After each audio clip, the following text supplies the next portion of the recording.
పక్ష నేత money laundering జరిగిందని చెప్తున్నాడు. మరి మీరెందుకు పలకట్లేదు? ఆడిటింగ్ మానిటరింగ్ మొత్తం ఎఫ్సిఐ బాధ్యత. ఎందుకు ఎఫ్సిఐ స్పందించట్లేదు?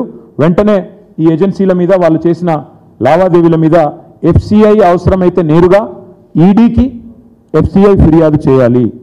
ధాన్యం లిఫ్ట్ చేయకుండా 2230 రూపాయల చొప్పున చెల్లించాలని చెప్పి రైస్ మిల్లర్లను వేధిస్తున్న వ్యవహారం మనీ లాండరింగ్ ఏదైతుందో ఇది పెద్ద కుంభకోణం.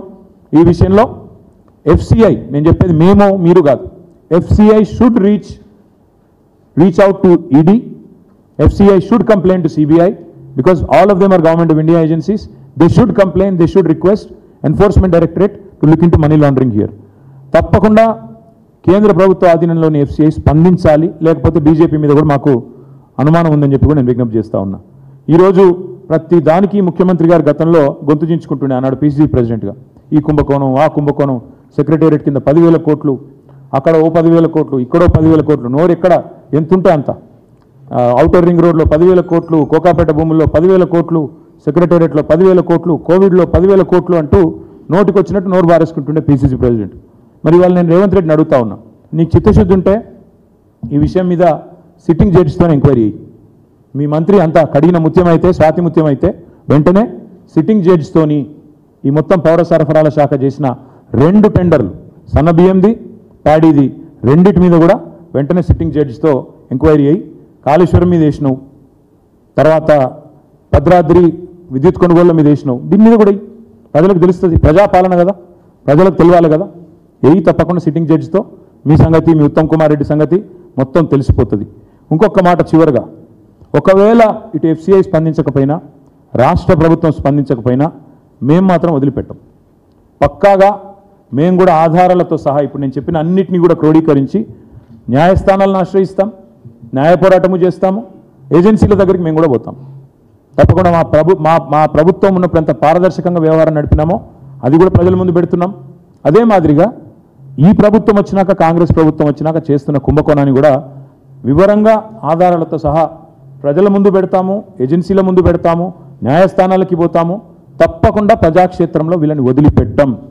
I demand once again, Food Corporation of India should immediately order or ask for an inquiry through Enforcement Directorate and CBI into the money laundering that has happened by way of these 4 agencies that have coerced, that have threatened, that have indulged in extreme money laundering to the tune of almost 700 to 800 crores in the form of paddy procurement and another 300 crores in the form of fine rice procurement in state of Telangana.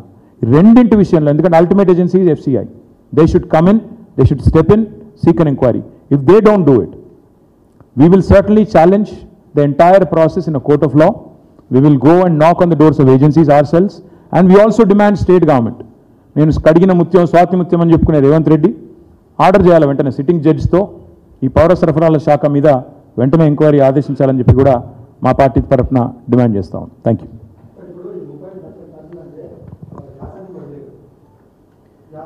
Brother, నేను మళ్ళీ చెప్తున్నా మీకు two things I want to make it very very clear.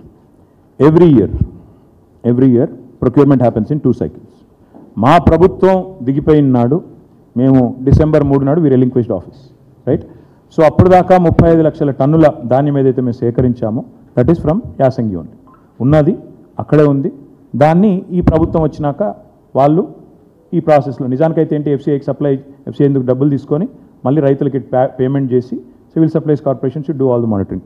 So all the pending stocks మేము ఒకసారి tender పిలిచినాక rate రాలేదు, మిల్లర్లే బయట 2100 అన్నప్పుడు మనం ఎందుకు తక్కువ రేటుకి అమ్మాలని మేము క్యాన్సిల్ కూడా చేసినాం, ఎందుకంటే rate did not seem right. ఈ ప్రభుత్వం ఏం చేసింది, ఎగ్జాక్ట్గా అదే క్వాంటిటీని 1785 నుంచి 1885 నుంచి 2007 రూపాయల మధ్యన బ్యాండ్ ఫిక్స్ చేసి 4 ఏజెన్సీలకు కట్టబెట్టి.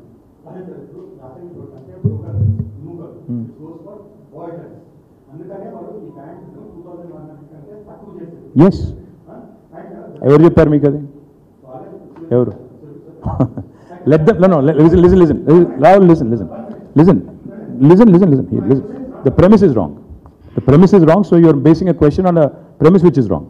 Premise is, మీ వాదన ఏంటి, మీ ప్రాతిపదిక ఏంటి? ఆయన ఎవరో చెప్పారు, చౌహాన్ ఏమి సాక్రోసాంక్ట్ కాదు. ఆయన పాత్ర లేనిది అంత అయిందా? ఉత్తమ్ కుమార్ రెడ్డి పాత్ర లేనిది ఎంత అయిందా? నువ్వు ఎందుకు చేసినావు అని అడిగితే